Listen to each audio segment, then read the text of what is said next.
Nuclear reactor নিয়ন্ত্রণ করা যায় ব্যাখ্যা করো। নিউক্লিয়ার রিঅ্যাক্টরে প্রচুর পরিমাণ নিউট্রন তৈরি হয়। এই নিউট্রনগুলো পরবর্তীতে আরও নিউক্লিয়ার বিক্রিয়া ঘটায়। সুতরাং কোনোভাবে যদি উৎপন্ন নিউট্রনগুলো নিয়ন্ত্রণ করা যায় তবে নিউক্লিয়ার রিঅ্যাক্টর নিয়ন্ত্রণ করা যায়। নিউক্লিয়ার রিঅ্যাক্টরে ক্যাডমিয়াম যন্ত্র ব্যবহার করলে এটি নিউট্রন শোষণের মাধ্যমে নিউক্লিয়ার রিঅ্যাকশন নিয়ন্ত্রণ করে, ফলে নিউক্লিয়ার রিঅ্যাক্টর নিয়ন্ত্রিত হয়।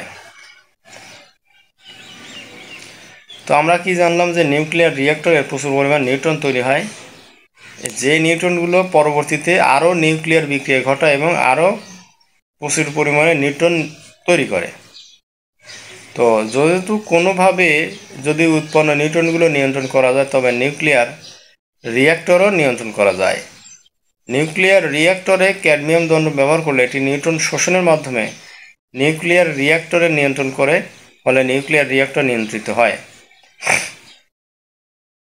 তো এই ছিল আজকের ভিডিও। আশা করি ভিডিওটা কাজে আসবে। আল্লাহ হাফেজ। আসসালামু আলাইকুম।